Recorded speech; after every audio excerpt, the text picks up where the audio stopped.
Silk supply chain है उसको आप डिजिटाइज कर रहे हैं। AI IoT के थ्रू हमने देखा आपने पूरे ये इस इकोसिस्टम को डेवलप करने का प्रयास किया है, और ये जो पूरी जर्नी है मतलब फार्म से लेकर रिटेल की, उसको आप कैप्चर कर रहे हैं। आप ये बता सकें इस पूरे प्रयास में क्या फार्मर्स की इनकम में भी इसका इम्पैक्ट देखा जा रहा है? Thank you for that question and thanks for inviting me over. Impact इस पूरी सप्लाई चेन में होता है। जब आप एक फार्मर के साथ काम करते हैं और आप उसको इनपुट दे रहे हैं, उसके फर्टिलाइजर्स भी आपके थ्रू आ सकते हैं, उसके लिए आप अमेजन बन चुके हैं। बहुत सारे फार्मर्स हैं जो गांव में हमें जाके बोलते हैं ये तो फ्लिपकार्ट जैसा मॉडल है, मैं अपना घर पे बैठे बैठे सामान मंगा सकता हूँ। परफेक्ट। लेकिन उसके बाद क्या होता है कि ज़्यादातर स्टार्टअप्स, क्योंकि इन्वेस्टर कम्युनिटी का भी उसमें हाथ होता है, बहुत सारे लोग हमेशा ये बोलते हैं यार एक प्रॉब्लम स्टेटमेंट सॉल्व कर, पूरी कहानी मत बनाओ, बनेगी नहीं, फेल हो जाओगे। मेरा उसमें थोड़ा सा विचार अलग है, कहानी पूरी होनी चाहिए। टाटा की कहानी अगर पूरी नहीं होती तो टाटा कैपिटल नहीं होता, टाटा मोटर्स नहीं होता। वो एक इकोसिस्टम है।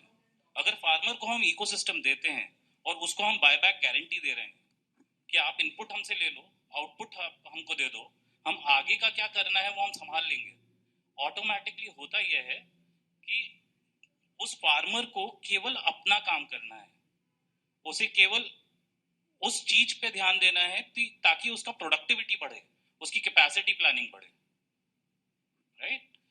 सिमिलरली जब हम रीलर के साथ या वीवर के साथ या रिटेलर के साथ काम करते हैं, it kind of fluctuates in the same direction.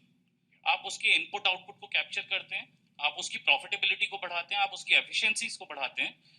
भले आप उसको टेक्नोलॉजी के थ्रू बढ़ाते हैं, कई बार उसको एक्सेसिबिलिटी के थ्रू बढ़ाते हैं, कई बार आप उसको लॉजिस्टिक्स के थ्रू बढ़ाते हैं। राइट?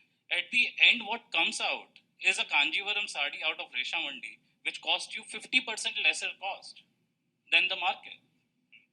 आज जो चांदनी चौक में बल्क बायर्स हैं, रिटेलर्स हैं, वो जब कांजीवरम साड़ी अपने ट्रेडिशनल चैनल से खरीदते थे तो 12,000 15,000 रुपए खर्च करते थे एक साड़ी के लिए। आज जब हम देते हैं तो 6,000 7,000 में भी देते हैं। आपके थ्रू इनफैक्ट ये जो क्रॉप फेलियर का भी फार्मर्स का रहता है उसको भी टेक्नोलॉजी के थ्रू एड्रेस किया जा रहा है। करेक्ट, करते हैं। जब फार्मर हमसे IoT डिवाइस लेता है तो हम उसको टेम्परेचर ह्यूमिडिटी कंट्रोल पर डालते हैं, हम उसे बताते हैं 21 दिन में उसे कैसे क्रॉप को प्रोड्यूस करना है। सिमिलरली हम उसको ये भी बताते हैं कि कितना पानी खेत में डालना है ताकि मलबरी ज्यादा उगे। क्योंकि फार्मर, सेरिकल्चर का फार्मर, पहली बात जो समझने की है, हमारा फार्मर गरीब नहीं है। ये बहुत बड़ा, शायद सब लोगों को लगता है कि हमारे फार्मर आज भी हल चलाते हैं, ऐसा कुछ नहीं है। वो टोयोटा फॉर्च्यूनर चलाते हैं, बहुत पैसा कमाते हैं। 1.25 लाख 1.5 लाख रुपए की मंथली इनकम है उनकी। और सेरिकल्चर में स्पेशली इट्स ट्रू, क्योंकि 1 एकड़ के फार्म से ही आपको उतना प्रोड्यूस आ रहा है। राइट?